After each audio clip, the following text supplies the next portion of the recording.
নমস্কাৰ জব আৰু কেৰিয়াৰ টিভিৰ অন্য এটা ইনফৰ্মেটিভ ভিডিঅ'লৈ আপোনালোকক স্বাগতম জনাইছোঁ। এইটো ভিডিঅ'ত মই আপোনালোকক দেখাম এয়াৰফ'ৰ্চৰ ফালৰ পৰা কিছুমান পোষ্ট ওলাইছে অগ্নিবীৰ বায়ু নন কম্বেট।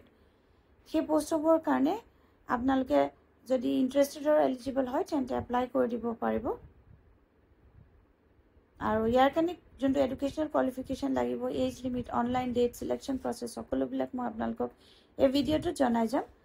আপোনালোকে ভিডিঅ'টো স্কিপ নকৰাকৈ শেষলৈকে চাই থাকিব সকলো ডিটেইলছ জানিবৰ বাবে। 17 তাৰিখৰ পৰা এপ্লিকেশ্যন প্ৰচেছটো অলৰেডি ষ্টাৰ্ট হৈ গৈছে। চিম্পল যদি আপোনালোকে ক্লাছ 10 পাছ কৰিছে তেন্তে এই পোষ্টসমূহৰ কাৰণে এপ্লাই কৰি দিব পাৰিব।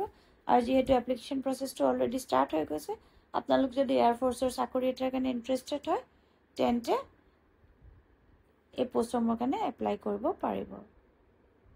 আৰু পোষ্টসমূহৰ ডিটেইলছ মই এবাৰ কৈ দিছোঁ। Air officer, commanding officer, station commander. Age limit যোনটো বিচাৰিছে 2 জানুৱাৰী 2004 চনৰ পৰা 2 জুলাই 2007 চনৰ ভিতৰত আপোনালোকে জন্মগ্ৰহণ কৰিলে পোষ্টসমূহৰ কাৰণে এপ্লাই কৰি দিব পাৰিব। মেক্সিমাম এজ লিমিট কৈছে 21 বছৰ। চেলাৰী যোনটো হ'ব, প্ৰথম বছৰ 30,000 দিব, ছেকেণ্ড বছৰত আপোনালোকে 33,000 দিব, থাৰ্ড বছৰত দিব 36,500 আৰু ফ'ৰ্থ বছৰত দিব 40,000। তাৰমানে লাহে লাহে গ্ৰেজুৱেলি আপোনালোকৰ ইনক্ৰিমেণ্ট হৈ থাকিব। এডুকেশ্যন কোৱালিফিকেশ্যন ইয়াৰ কাৰণে আপোনালোকে 10 পাছ কৰিলে আপোনালোকে পোষ্টসমূহৰ কাৰণে এপ্লাই কৰি দিব পাৰিব।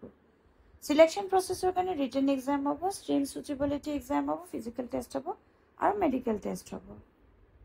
আৰু ইয়াৰ কাৰণে কোনো এপ্লিকেশ্যন ফিজ দিব নালাগে। আপোনালোকে এই পোষ্টসমূহৰ কাৰণে এপ্লাই কৰিবৰ কাৰণে যোনটো এপ্লিকেশ্যন ফৰ্ম হ'ব তাৰ PDF-টো লিংক মই শ্বেয়াৰ কৰি দিম। সেই PDF-ৰ পৰা আপোনালোকে এখন প্ৰিণ্ট আউট ওলাই ল'ব। সেইখিনি আপোনালোকক ডিটেইলছ ভৰাব লাগিব, সেইখিনি কৰিব। আৰু লগতে যিখিনি ডকুমেণ্টছ লাগিব যেনেকৈ ক্লাছ 10ৰ marksheet, caste certificate, original residence certificate, 2খন পাছপৰ্ট চাইজ ফটোগ্ৰাফ, এইখিনি আপোনালোকে ফটোকপি কৰি ল'ব। আৰু তাৰপিছতে এটেচ কৰাৰ পিছত লগত গাঁঠি পেলাই আপোনালোকে পোষ্টৰ থ্ৰু দি চেণ্ড কৰি দিব লাগিব।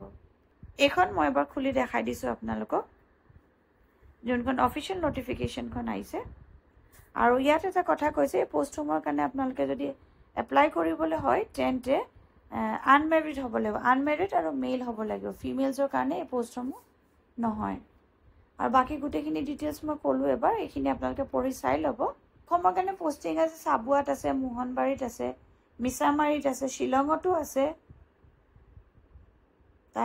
যোৰহাটত আছে, তেজপুৰত আছে, গুৱাহাটীত আছে, আৰু আছে দিনজান, দীঘাৰু, য'ত য'ত মানে এয়াৰফ'ৰ্চ ষ্টেচন আছে সেইবিলাক জেগাত আপোনালোকৰ পষ্টিং হ'ব।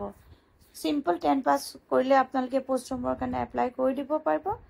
এইটো ভিডিঅ' জনাবলগীয়া ইমানেই আছিলে। যদি ভিডিঅ'টো চাই ভাল পালে লাইক এটা কৰি দিব আৰু ফ্ৰেণ্ডছ আৰু ফেমিলিৰ মাজতো শ্বেয়াৰ কৰি দিব। যদি কোনোবা ইণ্টাৰেষ্টেড হয় তেন্তে তেওঁলোকে এপ্লাই কৰি দিব পাৰিব।